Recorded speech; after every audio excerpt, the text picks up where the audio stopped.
Hello, ladies and gentlemen. This is your captain speaking. Ladies and gentlemen, welcome back to CptsLogs podcast, the show everything aviation and more. You know, I think it hasn't been that long, but we'll see how we feel about this. But it's good to be back here with the Mark Attack.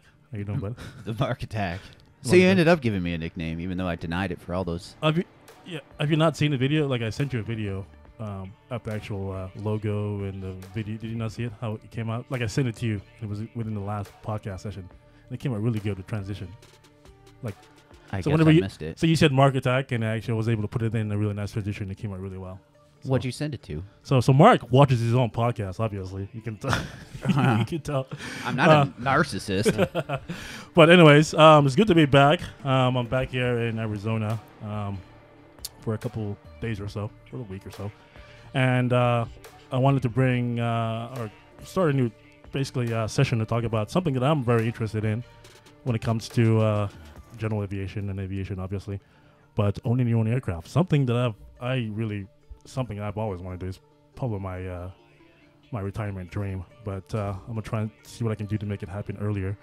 So today we brought on a very, very, very important, we can say, VIP guest. VIP. How you like that? A VIP. Do you want to introduce this Yeah. VIP, Mark? So this is my good friend Steve Lusfesky. It's close. It's the Losefsky. Losefsky. I tried to go too fast. It's all good. It's a great last name. It is. Yes, Polish. Yeah, my name is, you know what my last name is? I don't. So, Tolo, which I recently found out. I've always thought it was French throughout my entire life.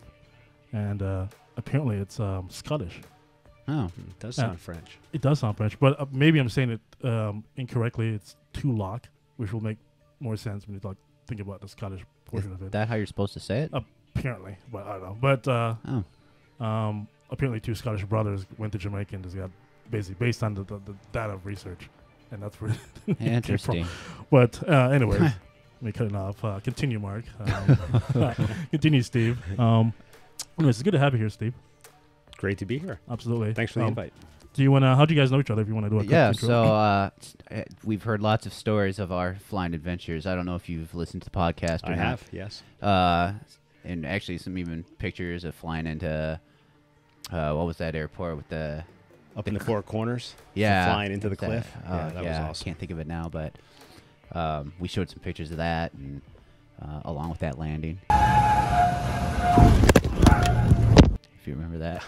Oh, I The did. video was on there. Yeah, I did put that on the podcast. Oh, great. You had to include that, huh? Oh, well, it was funny. You know, I blamed it on all the right reasons, and it wasn't us. Yeah. Never us. So we'll definitely we'll talk about that. Actually, talk about that scenario as well. But so Steve is our guest, and today we're gonna talk about aircraft ownership, the process to be able to acquire your own aircraft. Something that I definitely want to get into and learn about.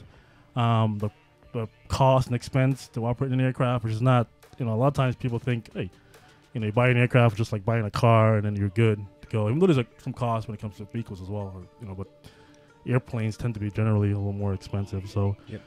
You'll get some good insights as we move forward in the podcast to learn about that. And Steve, I'm really happy to have you here, man. So welcome. Great. Thank you. Awesome. Hello, ladies and gentlemen. This is your captain speaking. Apply heading 230. Runway 27 left. Clear for takeoff. Turn right heading 060. Descend and maintain 5,000.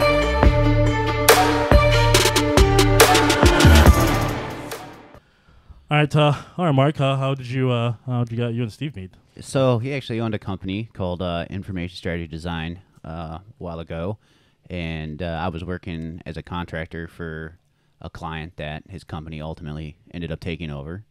Okay. So by default, they allowed me to join along to keep doing what I was doing for the client, and then along the way we merged with another company, and he still works there. I still do my job, and we found out pretty quick that we were both pilots. And I think there was a few months there. I walked to the office wondering, is this guy ever gonna take me flying or what? Because I knew he had a plane. And eventually he did. He invited me, and I think he realized maybe I could be at least tolerable as somebody to fly with, and we've been Flying ever ever since. since. Yeah, for sure. See, I'm lucky because your wife gets a little airsick. Yes, my wife's never actually sat in my airplane. Oh, really? Yeah, much less flown in it. She's never even sat in it. Oh wow, I didn't Okay. know that. I figured Yeah. she would have at least tried. Nope. Awesome. So before we get to so you actually own the company is actually the one you actually initially met was actually your company. Yeah, you owned it? correct. Yep. Awesome. So you Yeah. started what is it in IT? Yep. Started IT 1996. I moved to Arizona from New Jersey. Oh, okay. Awesome. Started IT company, owned it up until I think 2019, and then was acquired by a PE group. Okay. And still work for the company today. Okay. And you're what's your position with the company? COO Oh, today. very nice. Yep. Very awesome, man. Awesome. That's pretty cool. You just always wanted to be. You just always want to get into aviation. Is that what it is throughout? Yeah, I mean, I don't know. As a little kid, didn't think about it much, but started once I got out of college. Had a couple bucks and started taking some lessons in New Jersey out of a interesting. small airport called Lincoln Park, and then moved to Arizona, started my own business, and had no money for a few years. So I actually didn't get my license for a while.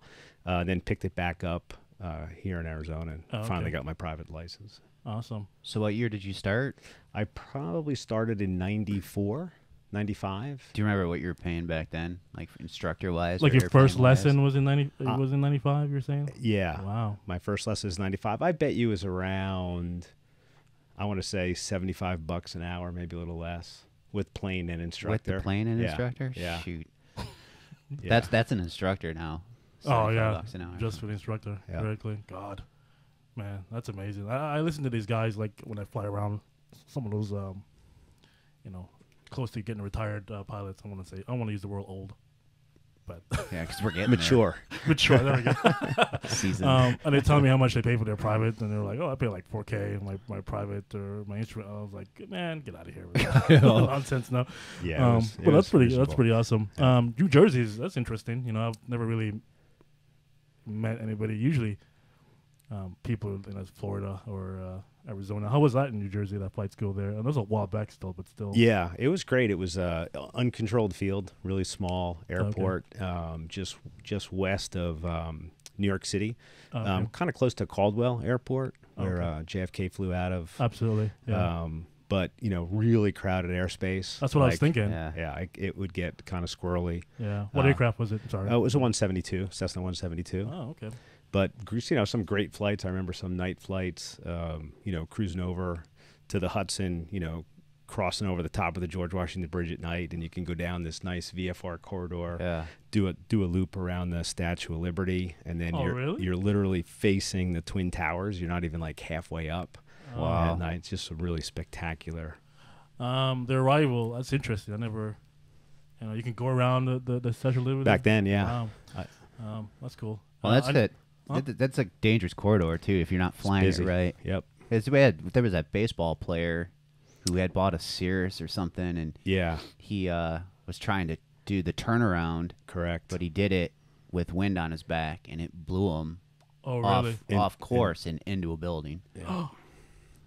Yeah. Because the corridor is. So I'm assuming that. got really narrow. Oh, really? Yeah. Interesting. Yeah, and you have to turn around at that point, Correct. right? Or you're Yeah. gonna bust a Bravo. Yeah, I or mean, you're something. like LaGuardia, Yeah. Newark, JFK. You're in some really tight airspace, and absolutely, then you've got man. all these helicopters cruising across Oh, yeah. from There's Jersey to New York. another accident not too long ago where nuts. a plane collided with a helicopter, a sightseeing helicopter. There what was that like a few years ago or so? Yeah, a couple years ago. Yeah. Was it two planes? Yeah, that's right. I remember that specifically. Ugh. When it died, but there's a. Glad you made it, Steve. Yeah, thanks. But even like in the regional or even the airlines going into those airports, sometimes the arrival brings you over to like the Hudson. You do like a little nice transition into the airport there in the view and whatnot. It's really really nice. But even then, it's stressful as hell, and those controllers don't play around. Yeah. So, that's pretty cool. Awesome, man.